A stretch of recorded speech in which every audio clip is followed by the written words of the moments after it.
Shalom. First and foremost, I want to give all praises, honor, and glory to Yahweh, Bahasham, Yahweh Shai, Bahasham, Recha Kodash. Double honors to the elders and the apostles of Great Millstone, and peace and blessings to the elect. And today we're going to be going into Ezekiel, the 4th chapter. And pretty much the 3rd chapter was going into, once again, the Lord coming to Ezekiel and letting him know what he requires of Ezekiel to do, right? Because we know that at this point Ezekiel is a captive in Babylon, and at this point Jerusalem is, you can think of it like how you would think of a nation being a province to another nation, meaning at this point in time Jerusalem is subject to the Babylonians, right? The Neo-Babylonian Empire. And Nebuchadnezzar has set up a puppet king, a puppet ruler, being Zedekiah, over there in Jerusalem. Okay, and so basically they have to pay tribute, to Babylon and so on and so forth. And at the same time, you still have Daniel, the 3 holy children, and Ezekiel. They're all in here along with some captives of the Israelites here in Babylon. Okay, so this is what the Lord is now telling Ezekiel. And keep in mind that, and this was not unique to Ezekiel, but the Lord oftentimes had the prophets of old go and do certain things, perform certain actions that would symbolize, something that would happen in the future, okay, or that would symbolize the relationship between the Lord and the nation of Israel, or something along those lines. And an example of that is in Ezekiel, the 4th chapter. So it says, siege of Jerusalem predicted. This is Ezekiel 4:1. Thou also, son of man, take thee a tile, and lay it before thee, and portray upon it the city, even Jerusalem.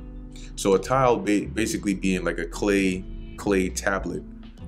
and the Lord told Ezekiel to get one of those and to portray, so like to cut out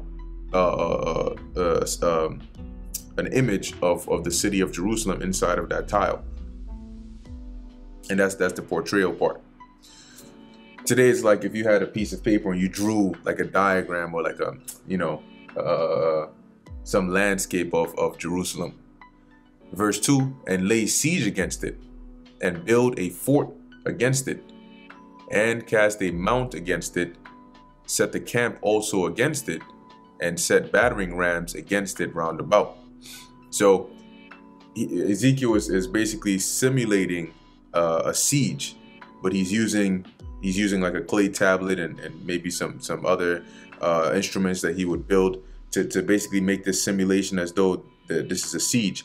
And what he is doing here is representing what was actually going to happen on a large scale to the actual physical Jerusalem. Okay, now in the siege, you would build the besiegers or the attackers, they would build a fort or a wall around, because a siege typically did not last like 1 or 2 days. Sieges last a long time, years even. And both the attackers and those that were being attacked, it would put them both in a difficult situation.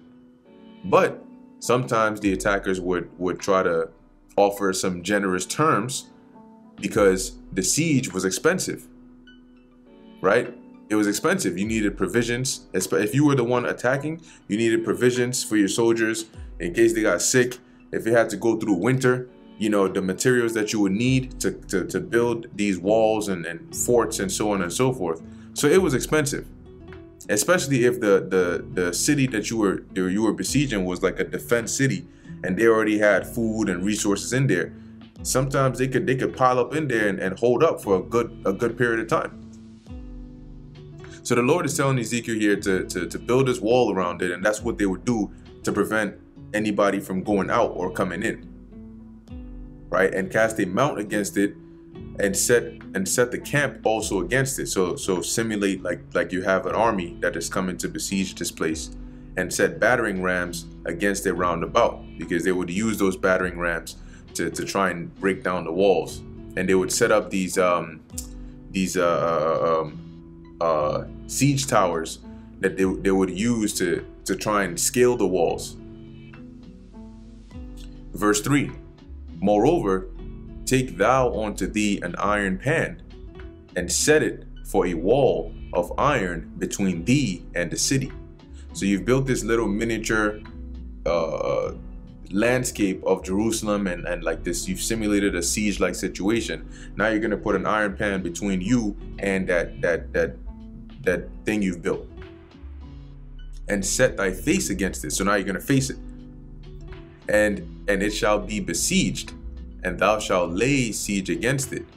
This shall be a sign to the house of Israel. So this was symbolic. This was to represent what was actually going to happen physically to Jerusalem, because not too long after this, Jerusalem actually the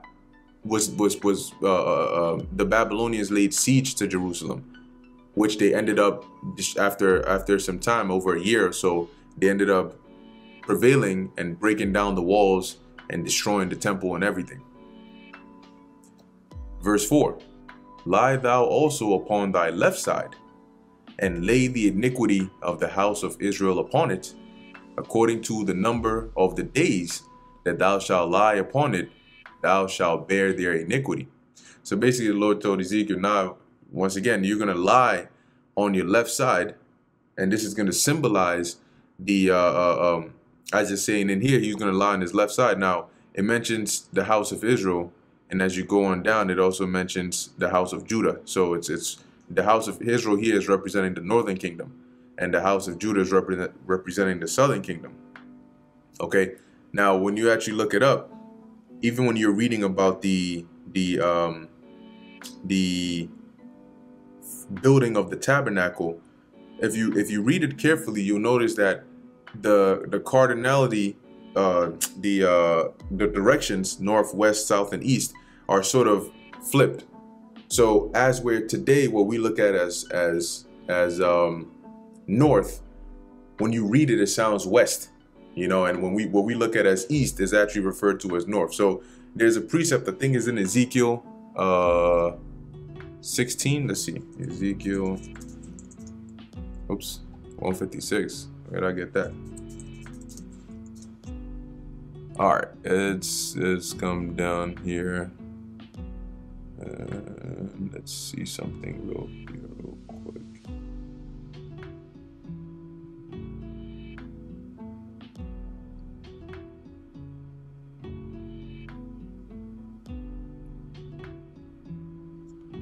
All right, I'm trying to see if I can find it. I know there's a precept that basically in here, it refers to the directions in which the land, like the Samaria, is in comparison to, you know, coming in the direction of Judah. Okay, so it basically refers to Samaria sort of as to the left side, as where Judah is more down to the right side. And in order to see it that way, you would have to be standing, maybe if you're standing in Jerusalem, then you would be facing what we would call east. Let me actually pull up let's say a map of ancient Near East. And then let's look up something like this, and then let's do a little something like that.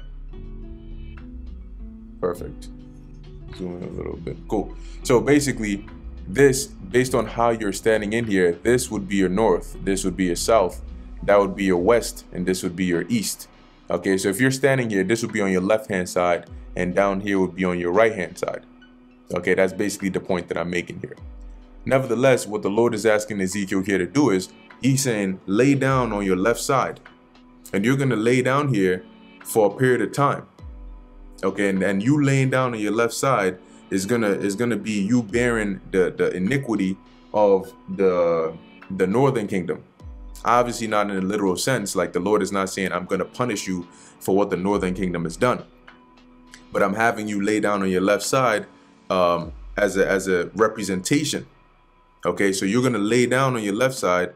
Verse 5, for I have lain upon thee the years of their iniquity, according to the number of the days 390 days. So shalt thou bear the iniquity of the house of Israel. So you're basically going to bear that 390 days, which what the Lord is saying here is the 390 days really represent 390 years. But he's saying, I have laid upon thee the years of their iniquity. And as we keep on reading, it'll tell you the Lord basically said, I have converted it. So each day that you lay down represents a year. So you laying on your left side for 390 days would represent 390 years worth of iniquity that these people have been committing. Now, when you read this, okay, on a practical sense, it doesn't explicitly say it, but on a practical sense, you'd have to reason that this wasn't something that Ezekiel would do 24/7. Okay, it wouldn't make sense for Ezekiel to lay down on his left side for 24 hours in a day, 7 days in a week for 390 years consecutively. This would have to be something, you know, he would probably do like every day, maybe at a certain time, at a certain place or something along those lines. Because remember that he has to eat. What happens when he has to use the bathroom, right? What happens when you got to think on a practical level? Because the Lord also tells him, as we keep on reading, that now you're going to take this amount of resources with you, and every day you're going to make this amount. You're going to make this food, and you're going to eat.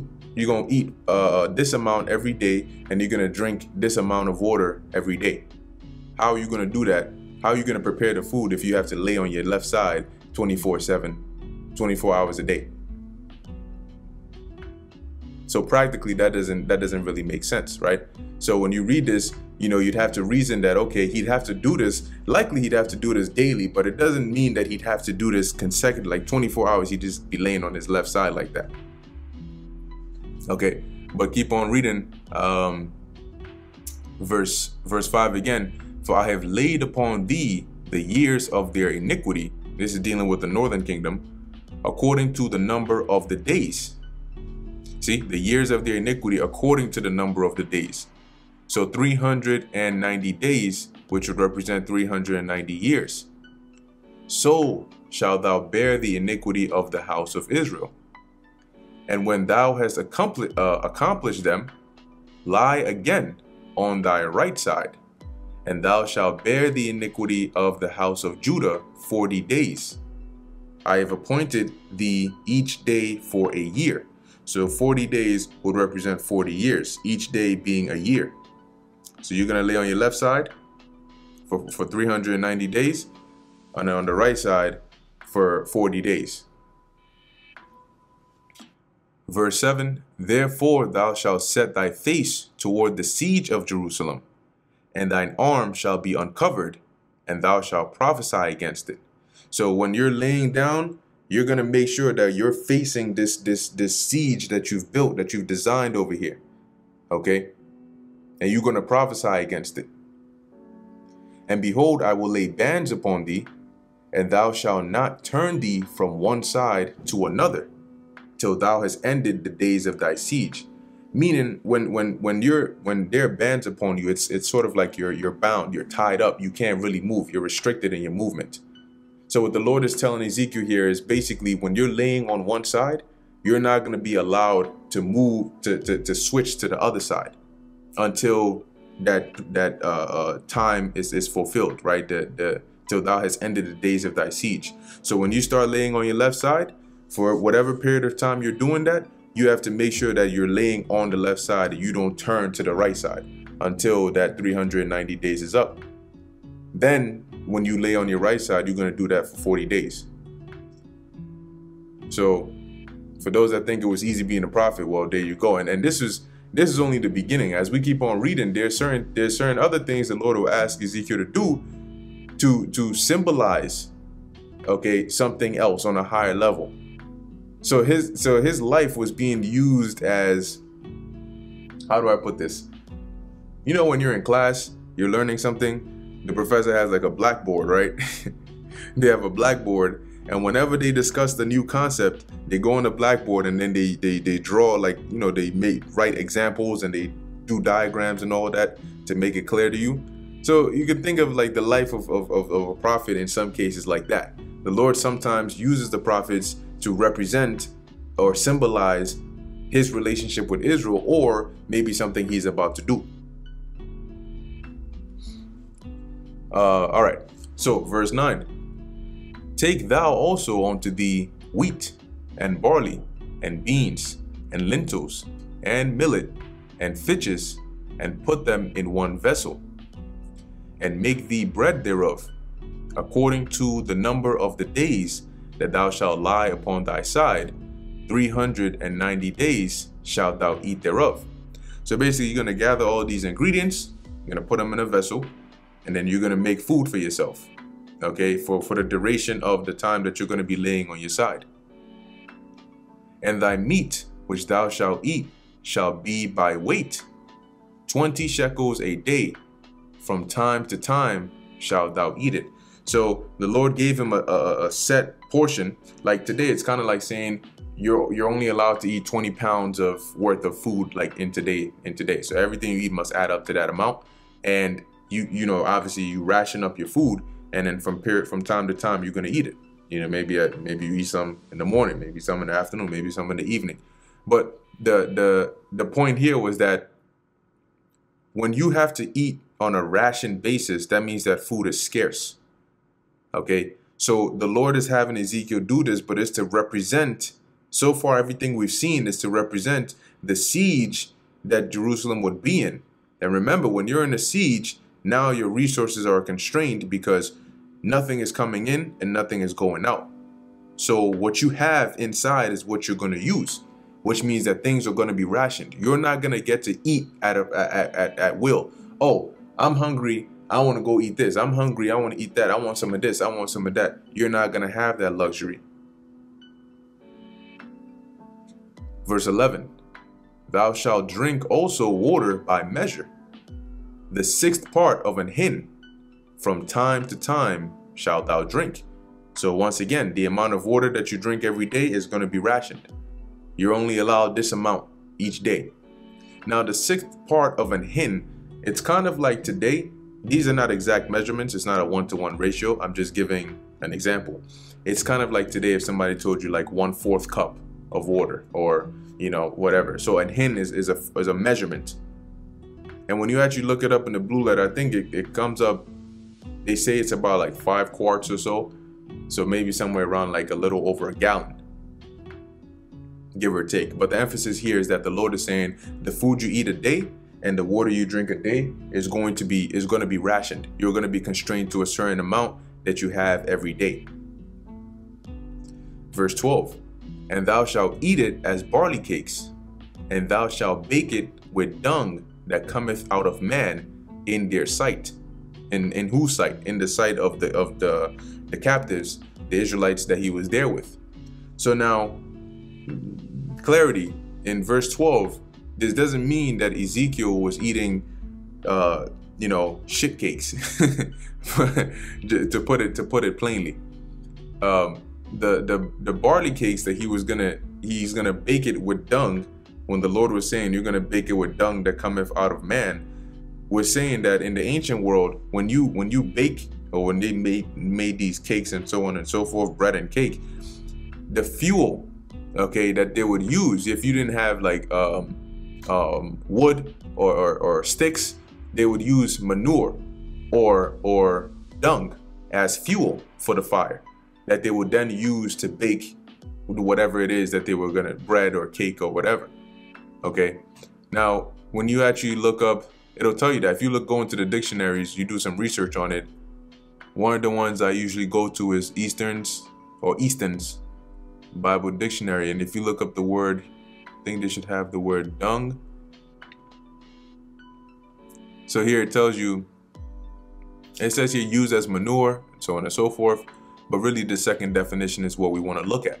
Used as fuel, a substitute for firewood, which was with difficulty procured in Syria, Arabia, and Egypt, where cows and camels' dung is used to the present day for this purpose.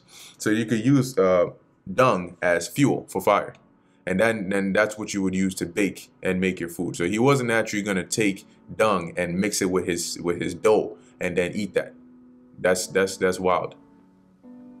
Verse 13. So the Lord is saying, you're going to use dung, human shit, human feces. And you're going to do this in the sight of everybody. So the elders, the people, all of that. And remember, Ezekiel was a priest.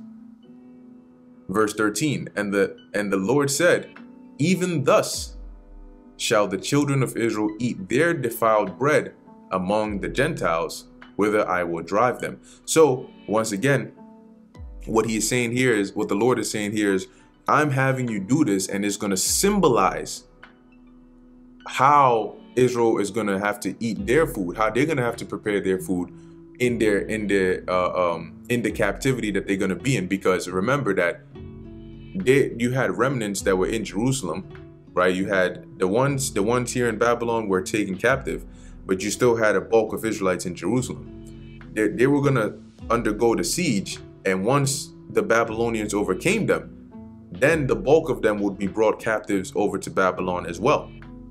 And you would be amongst the Gentiles, because the people that were in the kingdom of Babylon, for the most part, were Gentiles. You had Assyrians, which were the ruling class, but you also had, like, you know, Elamites and Kassites and Ammonites and all of that, or Amorites and so on and so forth. Right, and it says, whither I would drive them. Verse 14, then said I, Lord God, behold, my soul hath not been polluted from my youth up, even till now. Have I not eaten of that which dieth of itself, or is torn in pieces? Neither came there abominable flesh into my mouth. So Ezekiel was basically pleading his case, like, Lord, I mean, that's a little much, you know, to have to use the human dung. That's kind of why, you know, because what he's saying is, from when he was born and raised up, he's a priest, right? So he stayed away from anything that would make him unclean, because in the law it tells you that you're not supposed to eat anything that dies of itself, right, or is strangled, or when it says torn in pieces, that means like you may go and you see like an animal, maybe a lion killed this animal, whatever the case is. Neither any abominable flesh into his mouth. So he's saying, I've been clean. But now what you're asking me, that's, you know, that's tough. So the Lord says, all right, verse 15, then he said unto me, lo, I have given thee cow's dung for man's dung, and thou shalt prepare thy bread therewith. So the Lord said, all right, cool. So instead of using man's dung, you can use, you know, you can use cow's dung. And that was a bit more common. Verse 16, moreover, he said unto me, son of man, behold, I will break the staff of bread in Jerusalem, and they shall eat bread by weight and with care, and they shall drink water by measure and with astonishment, that they may want bread and water, and be astonished one with another, and consume away for their iniquity. So the Lord is saying that, behold, this is what I'm getting ready to do. Okay, the reason I'm having you do this is because it's going to represent what I'm going to do over there physically in Jerusalem. Okay, that the breaking the staff of the bread means that the Lord was going to cause food to be scarce. Okay, and same with water, so that they were going to have to eat and drink according to rations. And then eventually the rations would get smaller and smaller, and people will start to starve, that they may want bread and water and be astonished one with another, and consume away for their iniquity. So they're basically going to suffer, and the Lord is going to punish them, is what he's saying, because of all the wickedness, mainly idolatry, that they had been committing in the land. When you read throughout the book of 1st and 2nd Kings, which basically transpires prior to this time, leading into this time, that's what Israel was doing. Right after King Solomon went in the ways of building idols and altars to these other gods because of his wives, guess what? He introduced a great deal of idolatry into Israel, and that was further carried on by Jeroboam, and so on and so forth. So a great deal of wickedness was being committed in that land, and hence the Lord was upset. This is why he sent the Assyrians after the northern kingdom, and sent the Babylonians after the southern kingdom, because he told them, if you do not obey my commandment and serve me, I'm going to take you out of that land. Okay, and things are not going to go right for you. So basically, this is Ezekiel, the 4th chapter. As we read through, this was the Lord having Ezekiel perform certain actions that would symbolize what he was actually going to do to Jerusalem. So with that, Lord willing, you are edified. In closing, I want to give all praises, honor, and glory to Yahweh, Bahasham, Yahweh Shai, Bahasham, Racha, Kodash. And until next time, Shalom.